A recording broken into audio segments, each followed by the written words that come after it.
Welcome, horror fans, and thank you for downloading The Horror Show. Sit back while your hosts Sean and Joe take you back in time to review your favorite and not-so-favorite horror movies from yesteryear. With their own twisted comedic view, your host will remind you why you loved or hated those classic horror movies and other horror-related events. Ladies and gentlemen, we welcome you to The Horror Show.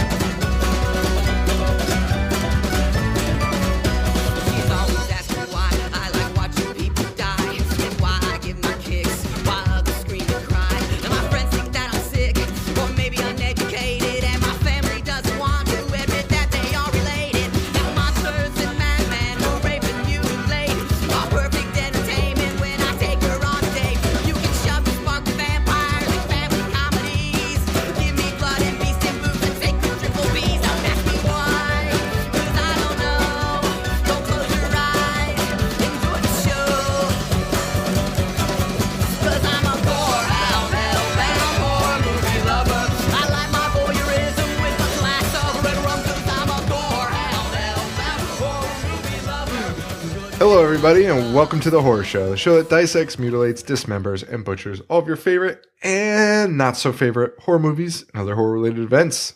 I'm Sean. I'm Joe. Thanks you all. What? Wow. Thank you all for downloading the last episode. We really appreciate it.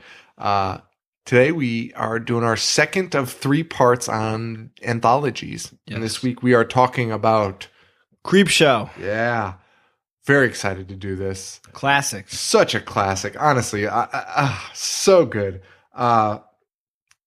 This one I chose. This one I had considered my favorite until, as we discussed last week, Trick or Treat came out. Until we sucked Trick or Treats. Yeah, we definitely did. Ding dong. Yeah, we sucked its dick. That's whatever. But before we get there, happy birthday, Joe. Thank you. Oh, this is my birthday. It is your birthday. I don't want to pull the curtain back on the show, but we record 2 episodes a week. So this is actually recorded immediately after Trick or Treat. So yes, we are actually like 3 weeks away from Joe's birthday. But this will be released. This will be my 30th birthday. 30th birthday. Old as shit. And a little later, I bought Joe a present, and he'll be opening that on the air. So that'll be a little fun thing at the end of this episode. I'm saying that like people care to stick around for you to open a present that they can't see. But hey, guys, stick around. It'll be really exciting to listen. You get to hear me open a box. Listen to Joe. I packed the box extra so it makes extra noises. Oh, nice. So they can really theater of the mind it. They can really just get in the zone and imagine you opening this box. Dude, we should do a mini-sode which just involves me opening presents on my birthday. They can't hear anything, just me unwrapping and not even describing it and just thanking people. Oh, thanks, I really enjoy this. This will be really great. A half an hour of wrapping paper being crumpled. That is the worst idea ever. And probably what like 90% of podcasts sound like. You know what I mean? Like I've listened to podcasts where it sounds like they recorded it with a potato. Creepshow though. Yeah. Love this movie. Loved it from childhood. It's so great. Yes. Released in 1982. Let's just go over some of the stats on this bad boy. $8 million to make. Yes, $8 million budget. What did it make? Yeah. $21 million. Oh, wait, I thought you said, never mind. $21 million. That is a lot of money off an $8 million budget. And I actually can't believe it made that much fucking money in the box office. It is crazy. In 1982. Yeah. And like basically the opposite of what Trick or Treat. Yeah, it was. It's crazy. However, it did have George Romero, who was fresh off his Night of the Living Dead and Dawn of the Dead, Day of the Dead movies, and it had Stephen King starring and writing some of the stories. Yeah, this is coming off the heels of Dawn of the Dead, 78. Oh yeah, that'd be after that. My bad. So that was probably a big catalyst on this, and I think Stephen King was exceptionally hot during this time. Not as a movie person per se, but as a writer. I mean, has he ever not been hot as a writer? I think he came on strong. Yeah, I mean, his first book was Carrie, so it's so crazy. Yeah, so awesome. So let's get into Creepshow. Any memories of Creepshow as a kid? Oh God, yeah. I mean, I loved this movie. Yeah. I mean, you guys know we both like Tales from the Crypt. As we talked last week, we love anthologies, and this was like the anthology for me growing up. I remember watching it all the time. I'm a huge Stephen King fan. I'm a huge George Romero fan. And just everything about this, I would just watch it over and over again. And as we'll talk about, but the Something to Tide You Over story was like my favorite. Yeah. Still, like, that's the one that I always think about when I think of Creepshow. Yeah, this movie really stands out as a movie I watched about 1 million times growing up. Like, insane amount. The boxes, I remember the creep standing in the little ticket window. It was awesome. I remember so vividly renting this for every sleepover. It was really accessible. Again, it was one of those ones where your parents wouldn't mind you renting. Yeah, this one was very safe to watch. Yeah, it was. And still really good at the same time. Big sleepover one. Creepshow. Definitely. Big time sleepover one. That's like my fondest memories. And it was one that I kind of grew up. Like, as I grew up, I continued to watch it. Same. So you saw it when you were kind of young. Didn't know who George Romero was. Probably didn't know who Stephen King was. Maybe. Didn't know they were involved, most likely. Except then I started getting older, and I was still watching it like once a year. And then, oh yeah, George Romero. He did Night of the Living Dead. Oh shit, that's Stephen King. See, my aunt and uncle were diehard Stephen King fans. That's awesome. So they had every book. So every time I'd go to their houses, I would see them. But I was too young to read them. Mm-hmm. But they would just tell me about them. They give me like the synopsis. Like, oh, this happened. Yeah. I'd be like, this is fucking awesome. That's exactly I can't wait what to my read dad it. did. So I knew Stephen King's name from them. So I just related the two together. Yeah, so good. So real nostalgia here. I mean, I was excited to watch this. Super excited to watch this. Yeah, I actually still probably watch this once a year, to be honest with you.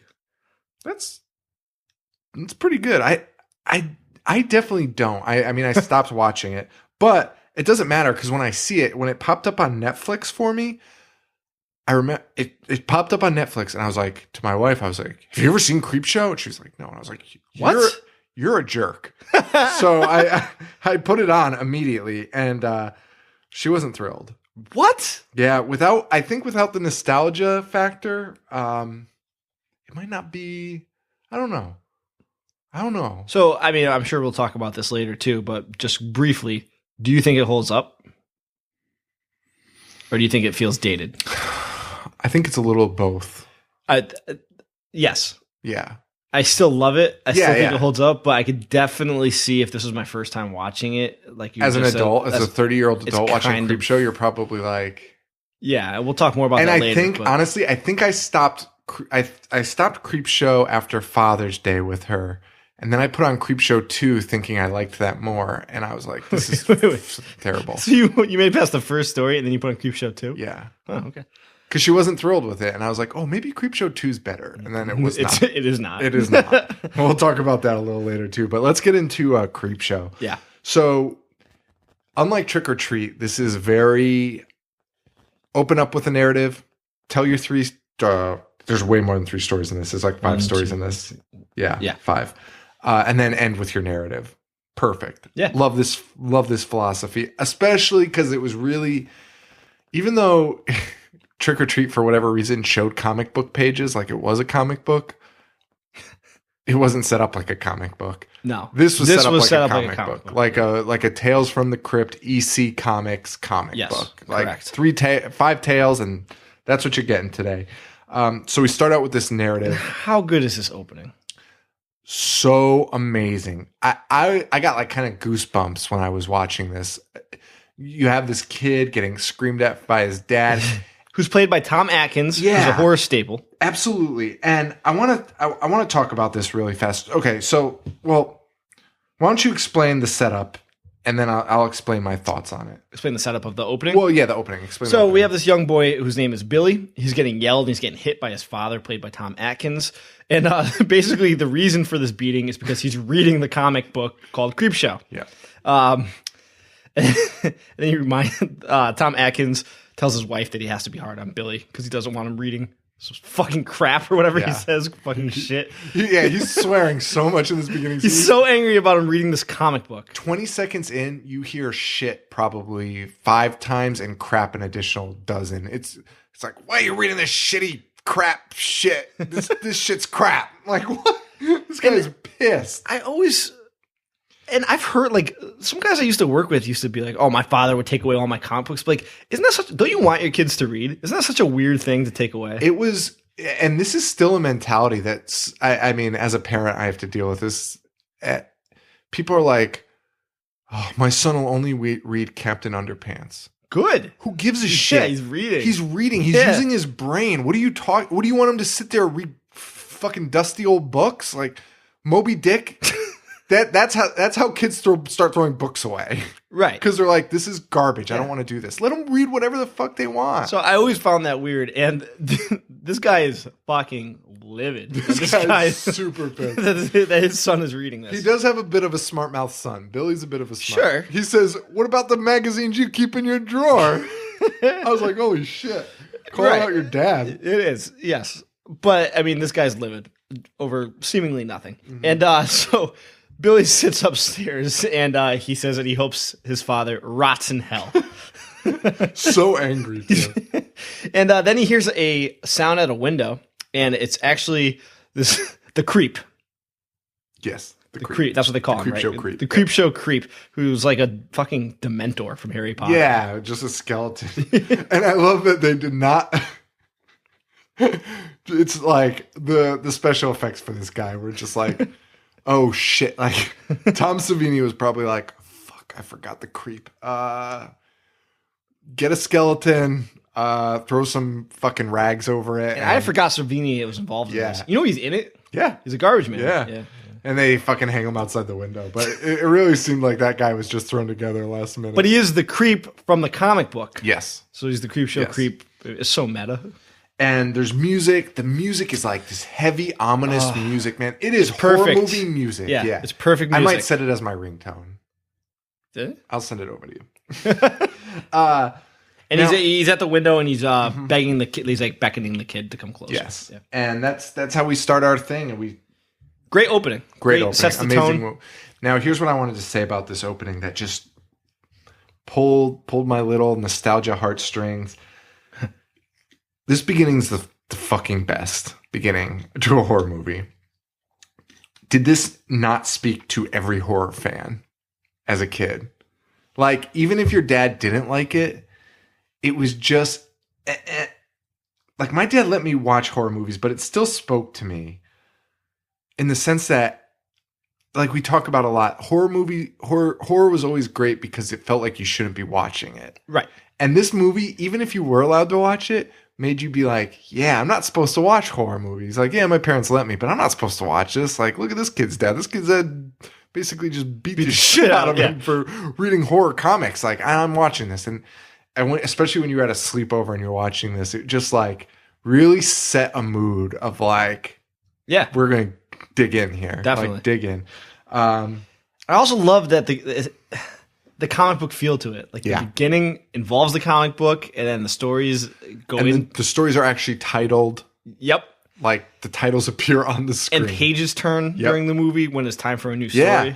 And even some of like the crazier scenes, it'll like cut out and kind of pan out and kind of have comic book art around the scene. It was really cool. Which leads us to our first story. First story, called Father's Day, was written by Stephen King, and he wrote it specifically for this film. I think he wrote all of these, didn't he? Probably. He did the screenplay for all of them, I think.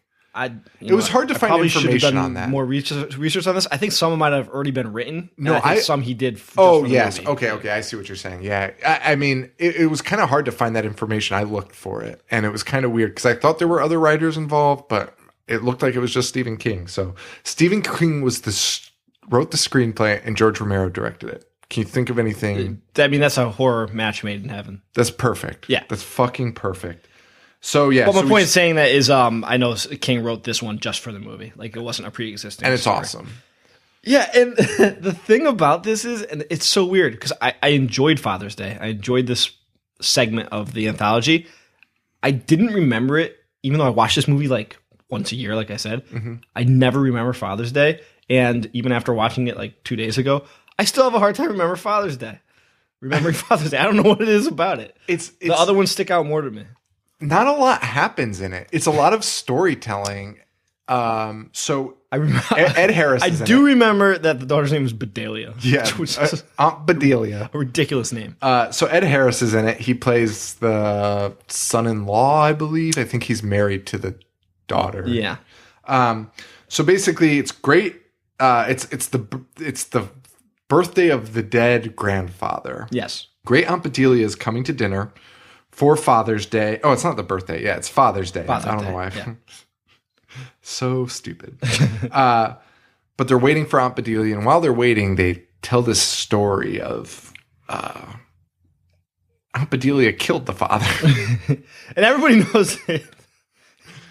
And Aunt Bedelia killed the father because the dad had her husband murdered in a fake hunting accident. Very elaborate story. We really didn't need this much.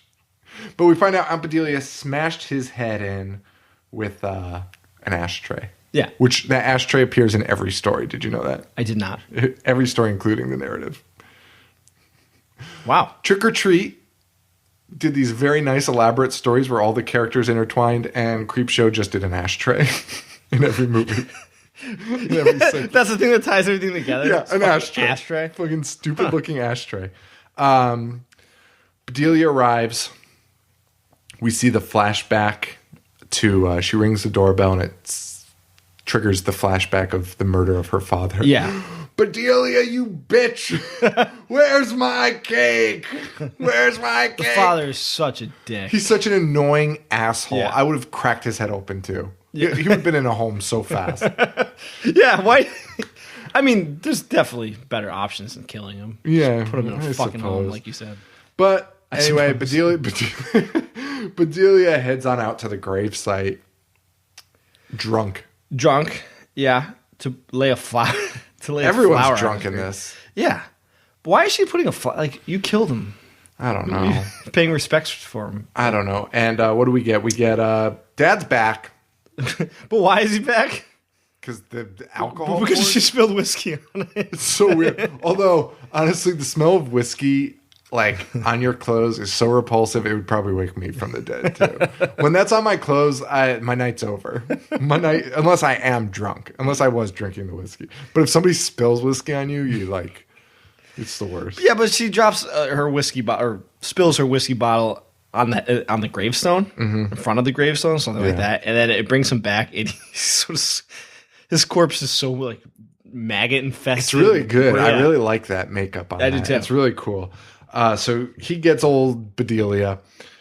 We cut back to the house, and I gotta say, we see Ed Harris and his girl dancing. I fucking hate disco. I hate disco music, but even more than hating disco music, I hate disco dancing. Yeah, it's very annoying. It's super annoying. It's the most annoying dancing I've ever seen in my life. There's so much fucking hand movements, and they're just like snapping. Would you rather watch that or Crispin Glover dancing from Friday the 13th? Oh my God, disco all day. Only because Crispin Glover is a sick individual. Crispin Glover dances like a psycho. It's just scary. It's such a scary. But Ed Harris decides he's going to head out and find Aunt Bedelia because where the fuck is she? So he heads out. Guys, heads up. If you're somewhere weird, creepy place and you start seeing dark, deep purple and blue lighting, pack your shit up. Get the fuck out. Pack your shit up. Nothing good happens when dark blue or purple lighting is lighting up your house. Yeah. Oh man, you know what we should do? This is so off topic. We should help each other and rig up like Argento style lighting on our houses for Halloween. Like bright blue and bright red lighting. Light up our have such headaches. Just play Goblin music all month. Goblin music. I don't know if you saw my Tumblr post, but I posted Goblin, the Suspiria thing. Yeah. And my comment was just how not to start your Wednesday listening to this. It is off. And I listened to it that morning and I was like, why am I listening to deep this? synth? It's awful. And just oh, anyway. Yeah. So Ed Harris runs out into the, well, not runs, he just staggers out drunk as shit into the graveyard, drinking again. I want to be so rich that going out drinking in a graveyard doesn't scare me at all. And like after hearing 2 tales of 2 murders, doesn't scare me at all. I'm so rich. I'm just like, oh, I just heard 2 stories about these people being brutally murdered. Fuck it. I'm going to take a stroll through the graveyard. Dude, what? I've never taken a stroll. Well, that's not true. I have taken a stroll. We have together. Oh, really? Yeah. When? I don't know. I feel like there was a group of us that went to a graveyard over by, I don't want to say anyone's name on this show. I'll bleep it out. House. That graveyard. Oh, yeah. I think we all went there. Somebody was like telling us shit was going on over there. Yeah, now I remember. Yeah, it was a bust. Oh, I know why we went out there. Dude, it's always a bust. Dude, you know why we went out there? Because B, who shall not remain nameless, was like into a ghost hunting phase, and he took us all out there. Yeah, but nothing. Oh God. Yeah, and he was like taking pictures and like. Dude, you know what? He took me to another one too. Oh my God, and it always sucks. What a waste of time. It's not even spooky. Like, I get scared. I'm scared shitless during it, but then once I start seeing the pictures. Once you're out there for more than like 3 minutes, you're not scared anymore. And you're like, can we just go home? You're more scared of the cops coming. Well, it's so fucking boring. You're right. The first minute you get out there, like, man, I wonder if I'll see something. And then the reality sets in. You're like, of course I'm not going to see it, dude. This is fucking boring. I'm going to go watch TV. Yeah. But Ed Harris doesn't give a fuck. He's off topic. I know. He's going out there. Ed Harris falls into the grave where Daddy was. Yep. Aunt Bedelia falls on top of him. And then the zombie dad somehow uses Jedi mind trick. Yeah, and moves the headstone. Moves the headstone and crushes Ed Harris. Yeah. Great kill scenes so far, though. I'm digging the kill scenes. Like, they're fun. And again, I didn't hate. Actually, I kind of enjoyed this. I just don't hold it in high regards, I guess. Like, it's just. I really liked it, and I think it's my favorite of all of them. Wait, what? Really? Yeah. Wow. Not of this movie. It's my favorite. Yeah. Because I thought it was just fun, and I thought it was well paced, and it was just like death. I like the kills. I like the kills too. Yeah. Yeah, because immediately we hop right back to the house. We get a dead maid that they see, and the mom finds the dead maid, and then the fucking dad grabs her head and just fucking twists it all the way around. So crazy. Oh my God. The kids walk into the kitchen to find out what's going on. They open the doors and they see Dad. Probably one of the most classic visuals in horror. You see this image all over the place. Yeah. The dad holding a platter, the head on the platter with a little bit of icing on it and candles lit and sticking out of it. It's great. It's so good. And the dad says, "It's Father's Day and I got my cake." And that's how it ends. We pan out. We get that comic book freeze frame. It was awesome. I mean, there's some other stories in this movie that they're not as well paced. I think they drag on a little bit. Definitely. I think they could have spent a little more time on this and had it make a little more sense. Like you said, you don't really remember it. And that's because it was just like, oh, hey, Aunt Bedelia is coming. By the way, Aunt Bedelia killed her dad. Oh, and by the way, her dad killed her husband. So that's all you need to know. Oh, wait, Bedelia's dead. And here's the zombie. Zombie's killing. Yeah. It was just like it was just like nonstop, where you couldn't really absorb it. You couldn't take it in. Yeah, and like I said, I don't dislike it. I thought it was fine. Yeah. It's just it's not my favorite of the ones. Yeah. Now here's one that we both kind of feel a little iffy on.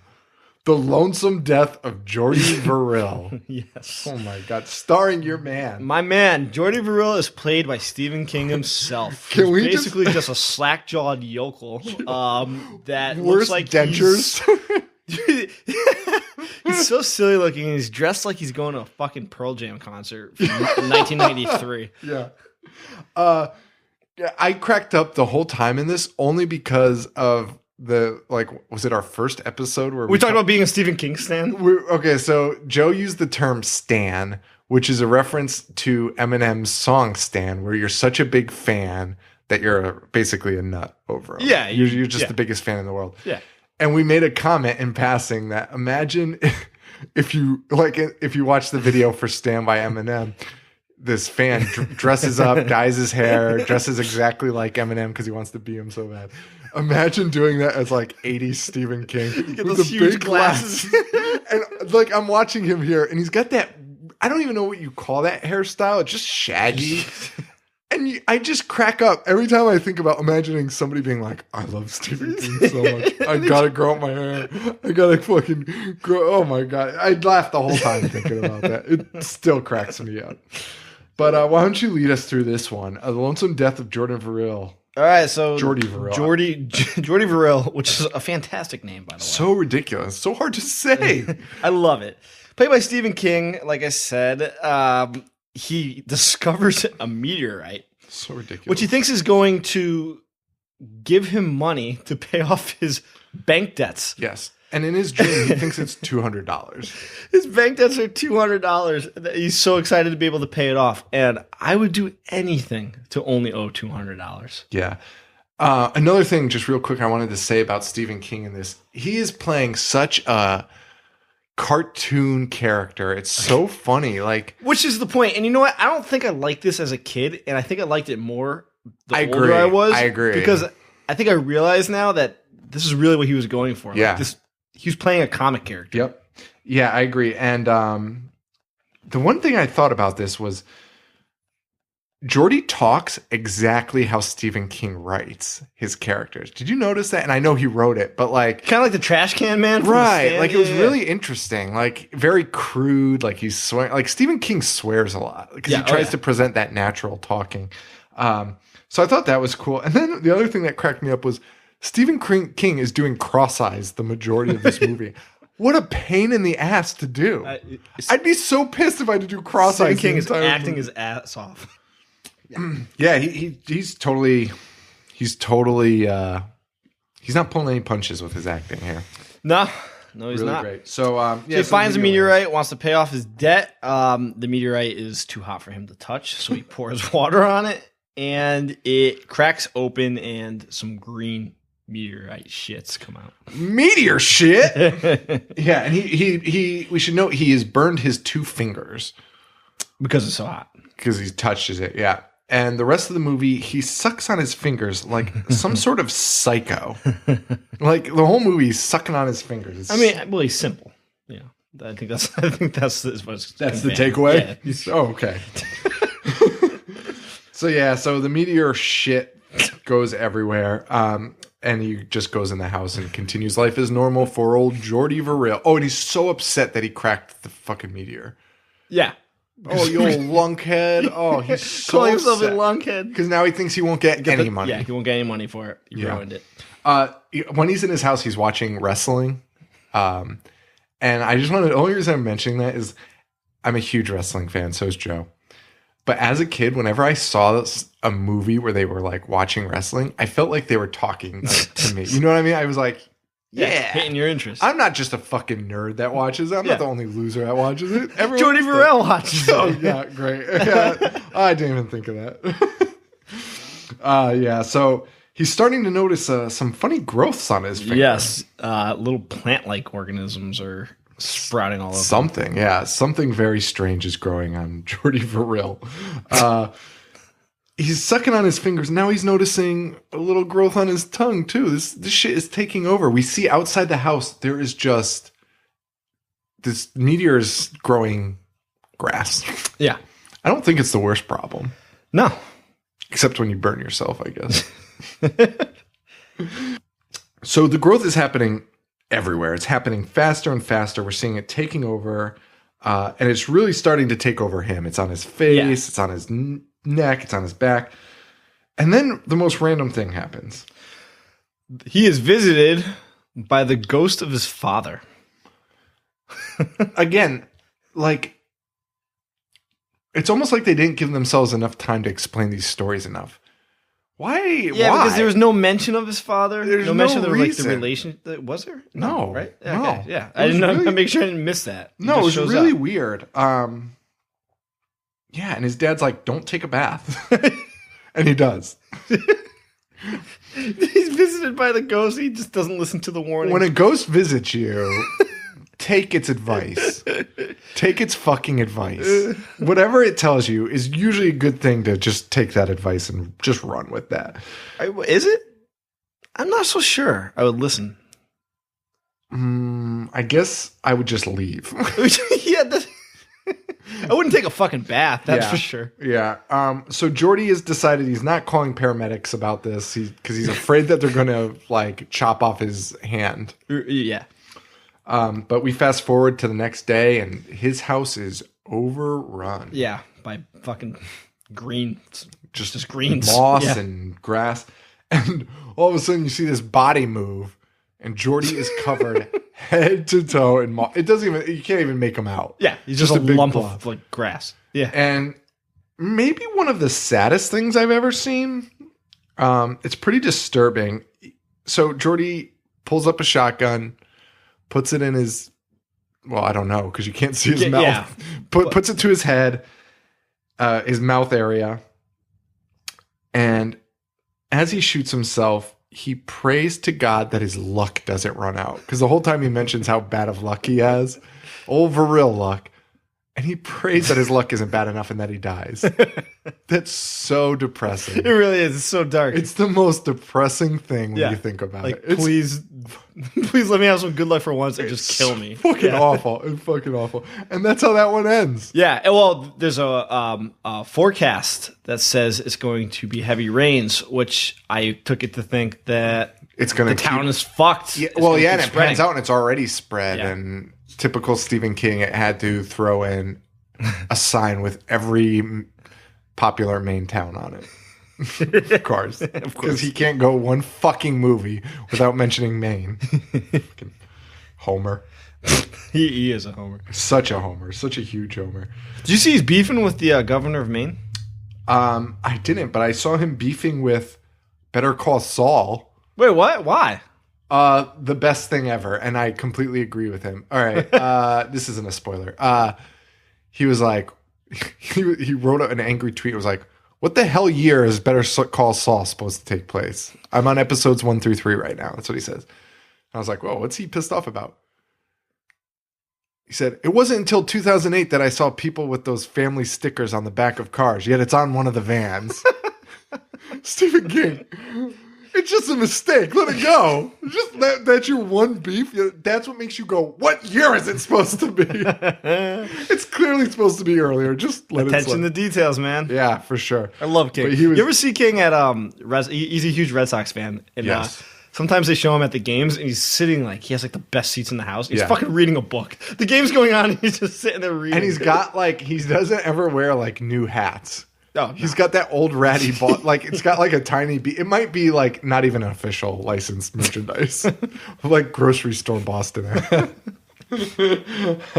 I love I him. love you, Stephen King. Yeah, I love him too. Yeah, Jody Varell. Didn't like it that much as a kid. Appreciate it a lot more now. I hated it as a kid. Liked it a lot. Yeah. Liked it a lot this time. Love Stephen King. He's just so funny in that.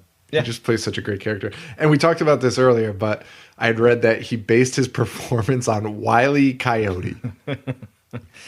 Way to go. I also read that that the prosthetics that he had to wear, like for the all the makeup for all the moss all over him, he was insanely allergic to. And he had to take shots every day while shooting. Dude, Committed to the role. He's method acting. Yeah, for sure. That was crazy. Now, we head out of Jody. We're leaving the woods and we're going to the beach, baby. Something to tide you over. Your favorite. It is my favorite. We got Leslie Nielsen, Ted Danson. Machine. Yep. Ted Danson. I got it. Jesus Christ. A tale of sordid love. Yeah. Sordid love triangle. Which, again, first of all, this is one of the longer ones. It is. This is when they start picking up a little extra time. They were like, we got to fill up this movie. Yeah, and it's weird because I could pretty much sum up what happens in about 30 seconds. Absolutely. That's with all these stories. And again, as a kid, I didn't know the backstory of this. I never knew it. And even now, I was like, they don't really explain that. Like, they explain it in literally like a passing sentence. Yeah. I had no idea why he was doing this to Ted Danson and the girl. Because they were cheating. Yes, I know that. But I know that now. However, it was such a passing thing. Like, so let's just get into it. So I'll just start out with the beginning. Leslie Nielsen shows up at Ted Danson. Yeah, completely straight. Way far different than Jordy. Yeah. Leslie Nielsen shows up at Ted Danson's door. Ted is kind of taken aback that he's there, but like not completely surprised. Right. And you're like, do they know each other? Like, kind of weird. And then really just in a passing sentence, it kind of just like that's my wife. And that's it. Yeah. That's the only mention. And then they just keep going with the story. Right. Really strange. Leslie playing it straight and it is phenomenal. He's great. Phenomenal. You want to go through this story since you like it the most? Because like it really didn't strike a chord for me. It really sure. doesn't. I mean, I can sum it up pretty quickly. Yeah. Leslie Nielsen is a wealthy dude. His wife is unfaithful with Ted Danson. He wants to get revenge. He leads them to his beach house. I assume it is, or is that his real house? Whatever it is, it's on a beach. A house on a beach. He's loaded because he owns the beach. Right. So, I mean, the point of that being, it's a secluded area. No one's going to find them. He brings them to the close to the water at gunpoint. He buries them up to their heads. And they are on separate sides of the beach. Yes. The only reason she doesn't know what's going on, the wife doesn't know what's going on with Ted. Ted is watching her on closed circuit television with 1,000,000 miles of cable ran in order to do this. So ridiculous. Right. And he buries them up to their necks, and he explains to them if they want to live, they're going to have to hold their breath while the tide comes in and like loosens up the sand. Yeah. Which obviously they're not going to be able to do. No. That's fucking ridiculous. Well, I thought I could have survived that. Until I saw it come up completely over their heads. Yeah. And you're freaking out, dude. You can't move. No, there's no way you can survive that. Okay. I mean, I wouldn't. I'd be dead before the tide hit. I'd just pass out and suffocate in the sand.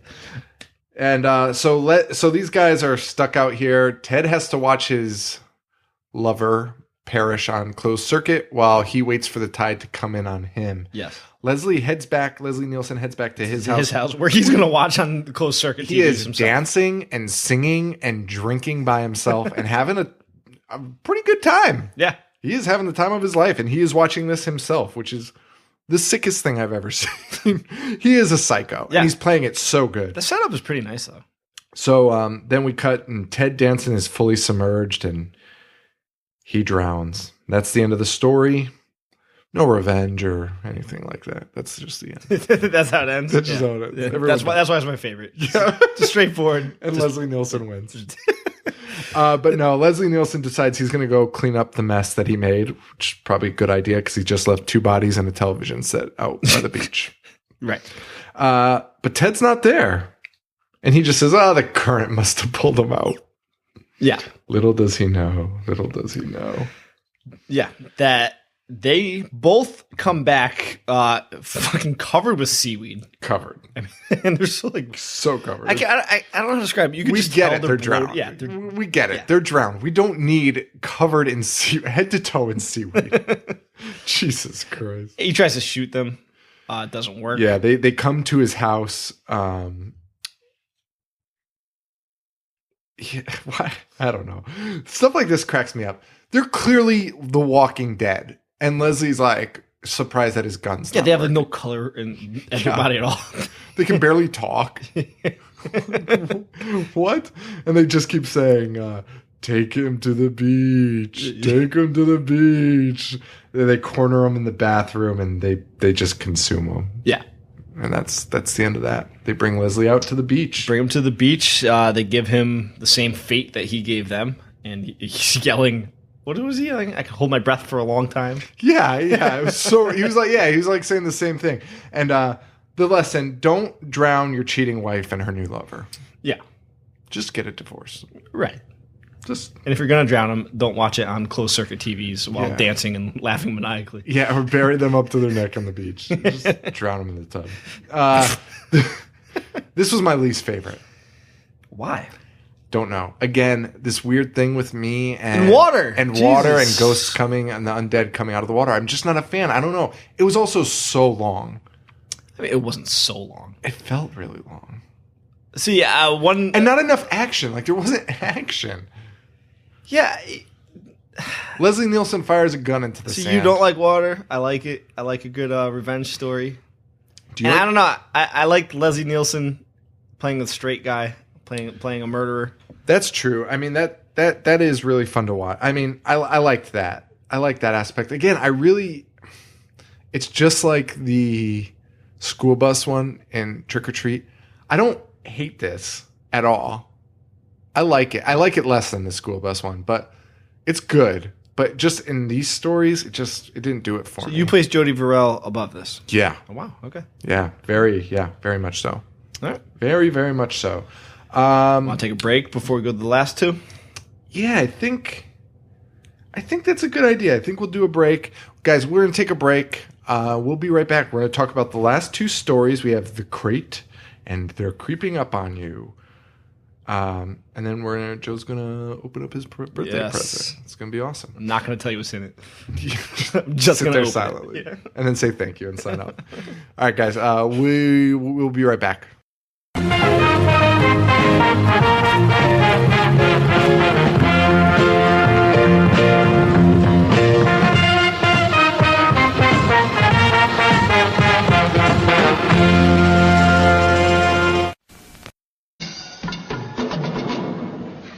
Marie and her friend. I feel like a woman for the first time in my life. Two girls from the suburbs going to the city to have a good time. This is my roommate, Sam. Hi, girls. This is my sister, Martha. Martha, these girls, want to buy some grass. Four killers on the loose, also looking for a good time. And the road leads to nowhere. They meet in the last house on the left. What began as a birthday party ends as a nightmare. I want to give you something. I don't want that. It's worth a lot. I don't want it. See, I want to be your friend. No, you want to get free. I want to be your friend. Are you all right? Yeah. Hey, I'm fine. Just what did happen in the last house on the left? Dr. Collingwood lived there. Are you sure we're not going to put you folks to any trouble? No nonsense. Our home is yours. His wife lived there. I've always dreamed of a man who could take me easily. So did their daughter, Marie. They all lived there.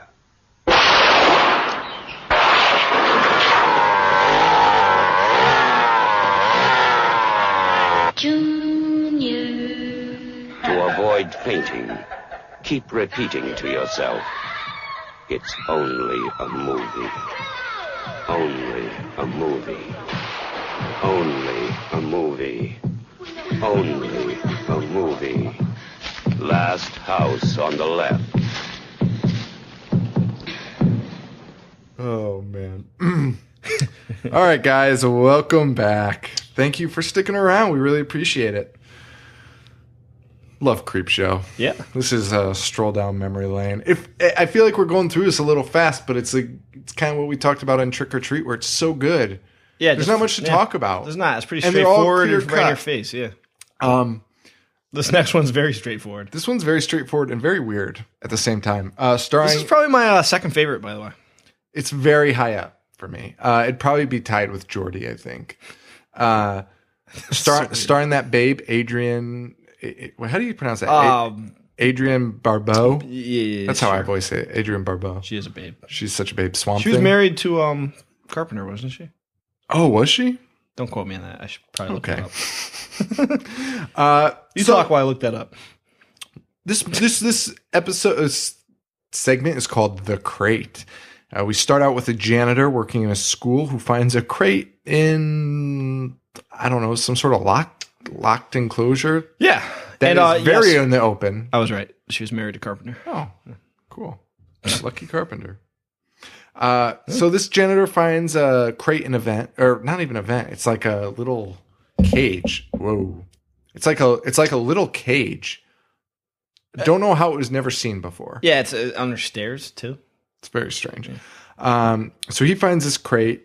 We cut to a very fancy party where we meet Billy, who is Adrian Barbeau. Yeah.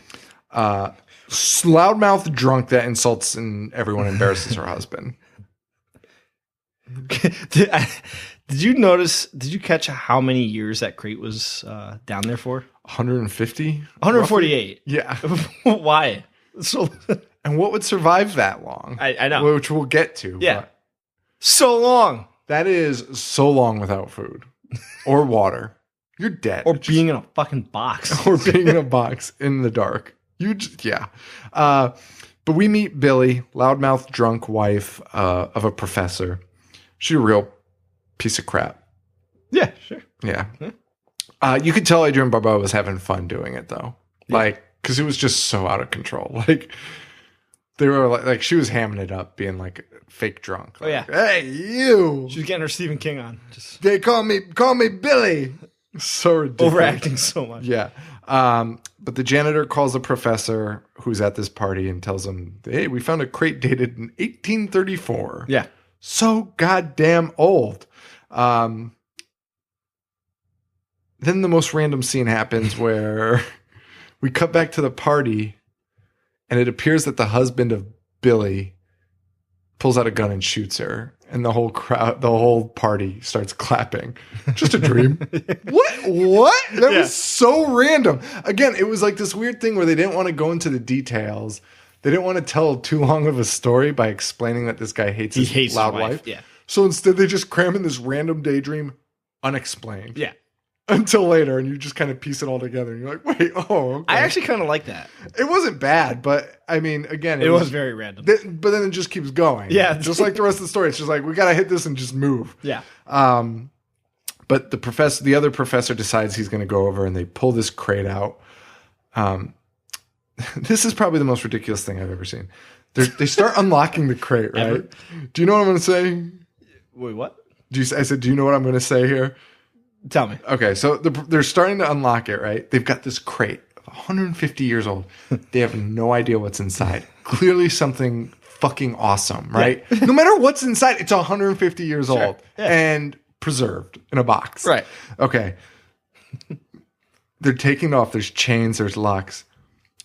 They start dusting off the fucking locks. They haven't even opened the box. The lock's outside of the box. They start dusting off the locks, and the janitor goes, I bet they're worth something. And they're looking at these locks like they're fucking jewels. Guys, open the fucking box. Who gives a shit about the lock? The lock ain't worth shit. Open the fucking box. Yeah, if you think the locks are worth something, what it's holding is probably worth so much more. You go, oh, these are going to be worth so much money. This janitor is awestruck by these fucking locks. And they're like looking at them and dusting them off. They are so intrigued by these locks. It's so ridiculous. I just thought that was out of control. So they're about to take this top off, and they start hearing monkey noises. Yeah. This is the most ridiculous out of all of them. Because, like, they start hearing monkey noises, and they're like, oh, what is that? Well, my guess is it's a fucking monkey. But then again, if it's a 150-year-old box, you're like, nothing's living. Yeah, there. that's true. Yeah. but I'd still be very hesitant to open it. But instead, I don't care how old it is. There's no way I would open anything that's making noises. And then the even better part is they don't even have it opened up all the way. They have it cracked open. He sees something glowing. They're clearly eyes. Yeah. And he just sticks his hand in so fast. So not even thinking. He goes, oh, I think they're emeralds. And he just throws his hand in there so fast. And the monkey just starts fucking killing him. Just eating his arm. So you're calling this a monkey? Yeah, I think it's like a yeti. Yeah, it's like a yeti. That's my thought. That can live 150 years without water or food or light. That's what they're known for, dude. And imagine the shock when the thing opens. He's been in pitch dark his entire life. And the crate, but he wouldn't be able to see. You turn into a mole person. Blind, yeah. He's not a person. 150 years in the dark. Oh my God. So yeah, the giant monster grabs his janitor and just fucking devours him. He eats him so fast. But, to be fair, he's probably so hungry. That's true. The professor he just books it. He's out of there. Rightfully so. Yeah. And this monkey's now on the loose. The spruce goose is on the loose. Yeah. The professor runs into this assistant. Like, I don't know what this fucking kid is. What is he? He's the assistant, but he's like, oh yeah, sure, there's a monkey on the loose. Like, I keep calling it a monkey, but yeah, oh sure, there's a monster down there. I believe you. Then he goes down and he gets fucking eaten alive. Pure as that. That's basically all that happens. There's something about this story that it's so simple. It's so satisfying. And it's like, oh yeah. This is a monster that eats things. Okay, now you run into this guy, this bozo who doesn't believe you. Now he'll get eaten. Now here's where I think the story gets really unique and interesting. Professor shows up at Henry's house, who is Billy's husband. And Billy is the wife, obviously. The professor's talking crazy. He's trying to explain it to him. I think Henry believes him, but maybe he's a little hesitant about what it is. So Henry drugs his drink, gives him a drink, puts some drugs in it. Professor is lights out. And he heads off to the college, leaving a note for Billy. Come to the college. The professor's been having an affair and he beat up this girl and I need some help cleaning up this mess. Yeah. Pretty so we had seen him daydreaming about shooting her. This is even more like methodical and planned. I love this. I love that this just came to him. Say, holy shit, I have a great way to kill my wife. There's a fucking monster on the loose. I'm gonna a monster that I haven't seen yet, and I probably shouldn't believe it. Yeah, but I'm putting all my eggs in this basket. There's no confirmation this thing is real, but he's sold. Yeah. This is his way. It's so crazy. So Billy arrives. Henry's still cleaning. He's trying to convince her to go under these stairs so bad. The box is still under the stairs, and I guess the monkey's just hanging out in the box. The Yeti or whatever it is still hanging out in the box. It's not a fucking monkey. Yeah, he's in a box under the stairs. Henry's trying to get his wife under the stairs so bad. And she's not biting all the way, so she finally kind of goes up. Her voice is so annoying. She plays this part so well. Yeah. She's just nagging. So he throws her in, and they get into this fight where she starts tearing him apart. You're not a man. You can't even get it up. And blah, blah. I was like, holy shit.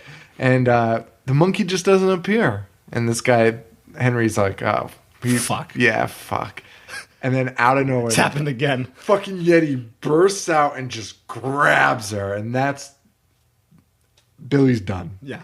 Oh, and I the best line in the just tell it to call you Billy.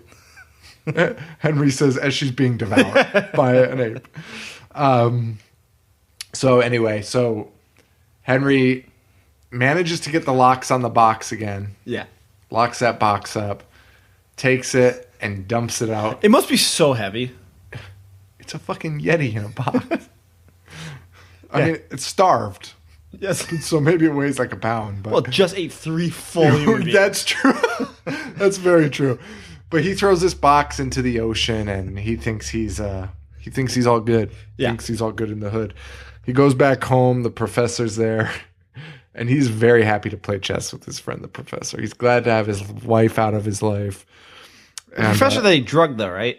Yes. So, why is he playing chess with him? I don't know. Why is he not questioning the sequence of events that just happened? It doesn't. This story doesn't make a whole lot of sense. And when the professor, he wakes up, is like being very ominous. Like, he's like, I had to do it. Like, we had to do this. And now everything's clean. Like, it's a clean break. And the professor's like, well, what if I woke up and called the police? He's like, you didn't. And I was like, is something going to happen here? And nothing happens. Yeah. They just played chess. Yeah. Like, I was like, oh, did this guy really turn on him? Like, this guy turn heel and fucking It was very odd. It was really weird. And then it just cuts to the bottom of the ocean and the monkey breaks out of the box. Because he couldn't do that in the 150 years he's been sitting there. Yeah. He finally breaks out. Yeah, whatever. I know. Still loved it. It was fun. It was really fun. When you break it down, I mean, even when I was watching it, I was like, this is so ridiculous. I have some notes here where it's just in bold, like that I wanted to talk about. It says, random ass shit alert. Most ridiculous shit in the movie. just so much stuff. Yeah. In this one segment that blew my mind. It was fun though, and it like no, this it was whole a movie blast. has that comic book feel, and I love the monster. Yeah. I love that there was a monster. I love that they included a monster. Me too. Yeah, it was perfect. Yeah, it was perfect. It was great. I also love that like nobody saw the monster escape except for us, the audience. Yes, so we know that. Yeah. We're That was that cool. know. That was cool. And they kind of just leave it there. Yeah. They're creeping up on you is our next segment. This is my least favorite one. You know what? I've been thinking about that since I said. I think I'm backtracking on. What do they call that other one? The Tide one. The Tide. Something to tide you over. I think I'm backtracking. I think I like that. It's not my favorite. I enjoy it.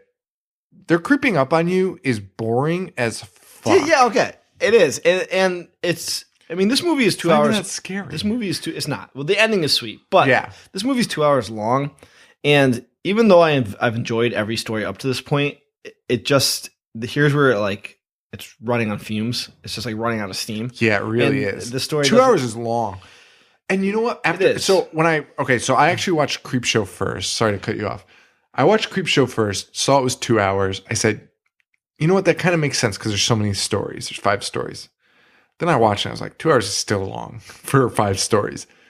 Then I put on Trick or Treat and I was like, holy shit. They did 4 stories in an hour and 20 minutes.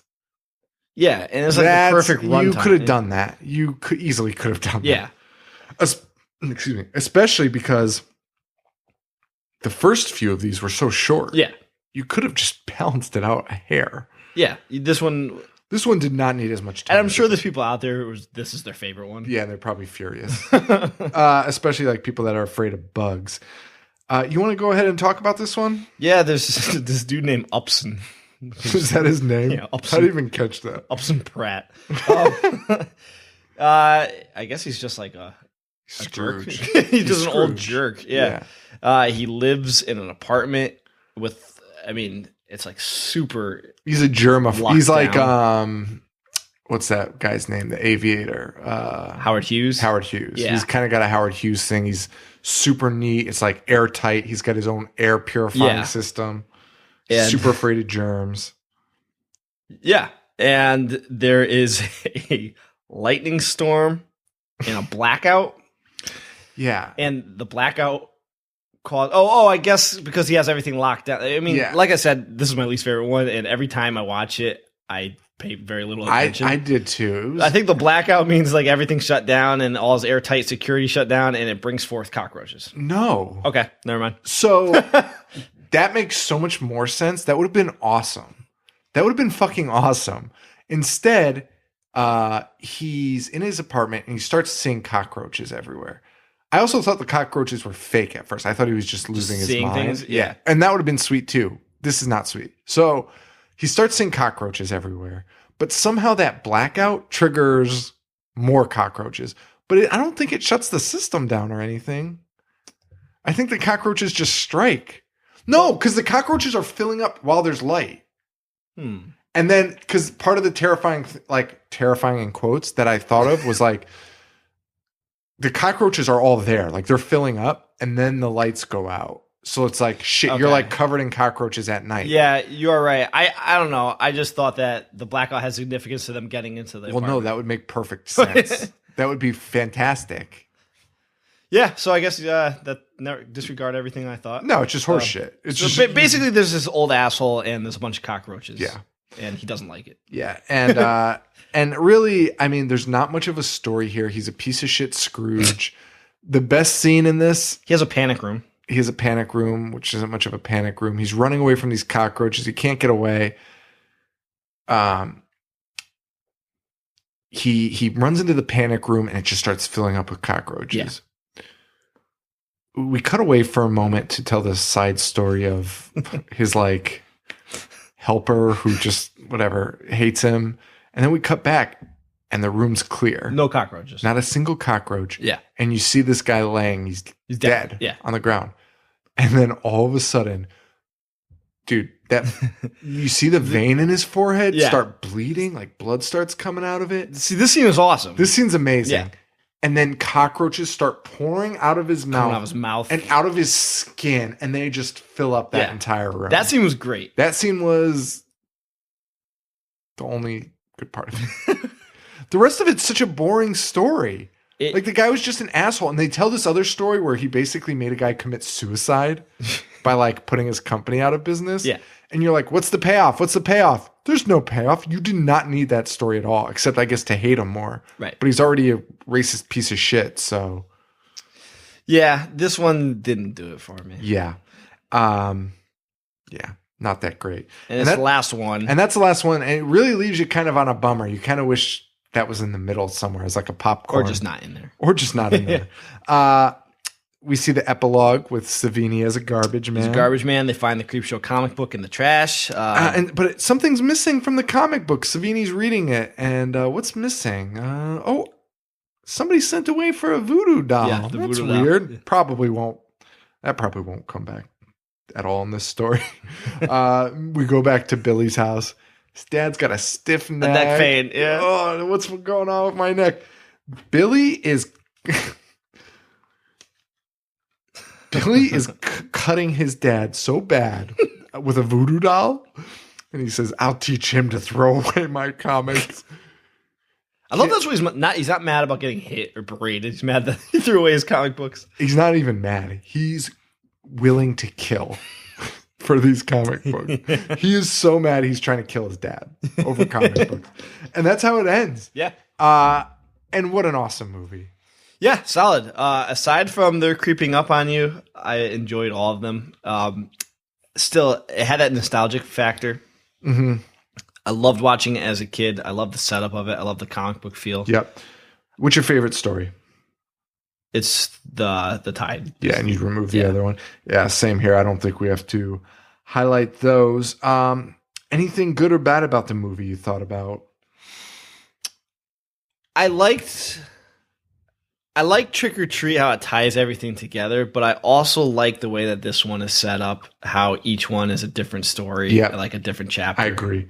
And they're really well written. They're all super well written. Like, the stories are just amazing. It's just, I guess the best way to describe this is it's fun. Like, it's just a fun It's watch. really fun. It's really fun. And the best, like, you could do this with Trick or Treat, but if you're just in the mood to like watch The Crate, you could just go to that part and be like, oh, let's just watch The Crate for like 20 minutes. That's true. Like, just show someone. That's true. And the one thing I didn't like, I didn't like, the two stories, right? Those two stories, the Tide one and the other one. Yeah. And that's honestly just being super subjective because there's so much good in all of those stories, like in everything. It's just something that didn't really tickle my fancy. And that is a weird thing. But that's something that Jordy would say. It's definitely something Jordy would say.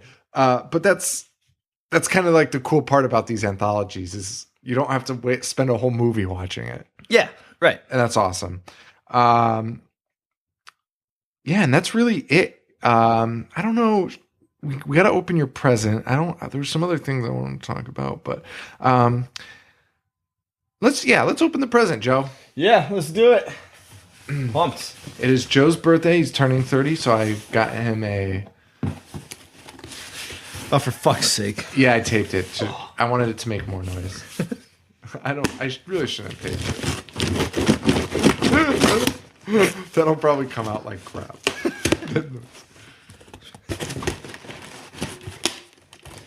That was the bow. The bow. The funny story. So there's wrapping in it in a paper. Did you hear that? My dad. This is such a side note. It has nothing to do with our podcast. My dad hates fucking noise, just in general. And like every Christmas, I would just go like this for like 5 straight minutes until he fucking flipped out and like threatened to take all my presents away. Honestly, I still do it every Christmas. I would be so furious also. All right, so go ahead and let's see what you got there. All right. There's a ton of paper. It came in the smallest box. What kind of paper is this? It's from my work. Yes, fuck yeah. Amazing. So what'd you get? Well, that's that. So that's the show. See you guys later.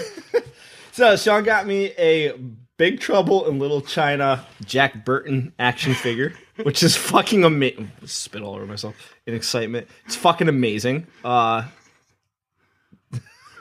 It's so ridiculous. So I love that they painted the shirt on, and it's like made like a 1970s Star Wars toy. There's like 4 points of articulation on it.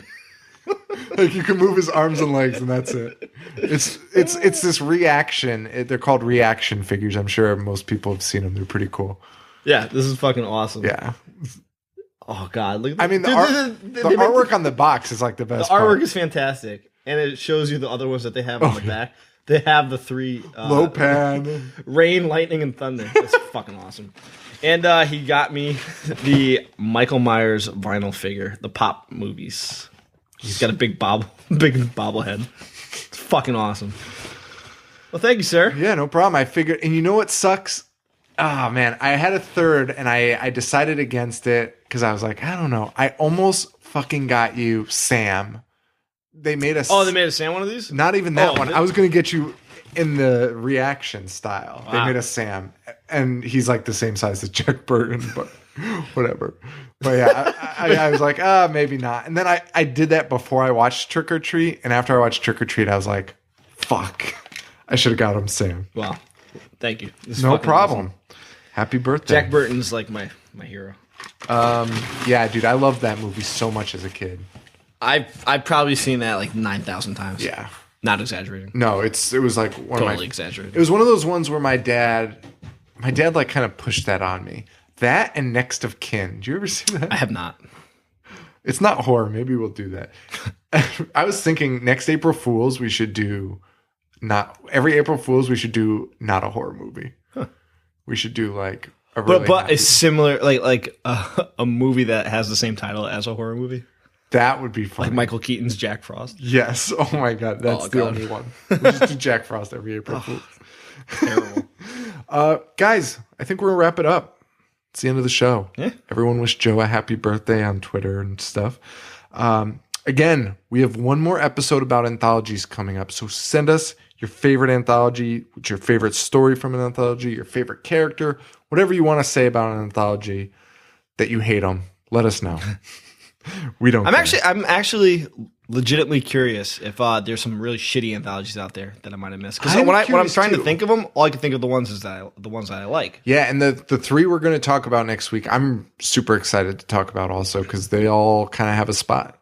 Yeah, my memory too. So I'm really excited. So we want to know what you guys think. Tell us if there's some shitty ones too. Yeah, I do want to know. I would love to know because I'd actually like to watch some shitty ones. Yeah, maybe not. I guess Creepshow 2. Creepshow 2 is not good. Yeah. Creepshow 2 is not good. You have the old Chief Woodenhead. That's just terrible. The Raft, which I only watched because of boobs. Otherwise, it's a terrible version of the Blob. Right. It's a blob on a lake. Just close down the lake. Simple. Simple as that. And then The Hitchhiker, which I barely remembered. I had to read about it. Yeah. It's awful. The Hitchhiker is basically thinner. He runs somebody over. Yeah, and then it is. Yeah. Huh. It probably was from the Thinner story. And then he's like, let me make a Thinner movie. Which also wasn't very good. It was awful. We'll talk about Stephen King movies some other time because there's a million. Yeah. So many. But, guys, send us in your anthology stuff. We'll talk about them on the air. And that's really it for the show. We want to thank Harley Poe for allowing us to use the song Gorehound off the album Pagan Holiday. You can find him at harleypoe.com and facebook.com/harleypoe. Find us on Twitter at I Hate Horror Show. At JoV421. We have a few websites, ihatehorror.tumblr.com, ihatehorror.com, and facebook.com/ihatehorror. Join us on Facebook. I'd really like to start talking on there, talking with you guys. We've got some good fans on there, and we could have some good conversations. We could really talk on there. Tumblr is such a pain in the ass to use, but you all use it, so I have to talk to you on it. And it's not easy. Well, for an old man. Guys, we thank you so much for downloading. You guys have been so supportive. It's so huge. If you find the time, just rate and review us on iTunes or Stitcher. Really helps people find us, and we want to be number one. We will never be number one ever in any podcast rank, but we'll be number one in your hearts. And we will get on that stupid thing that I'm obsessed with, which is being promoted during Halloween on iTunes. I want it so bad. If it doesn't happen, I'm going to be mildly disappointed. Very disappointed. Guys, thank you so much for listening. We really appreciate it. We will talk to you next week. Thank you. Adios.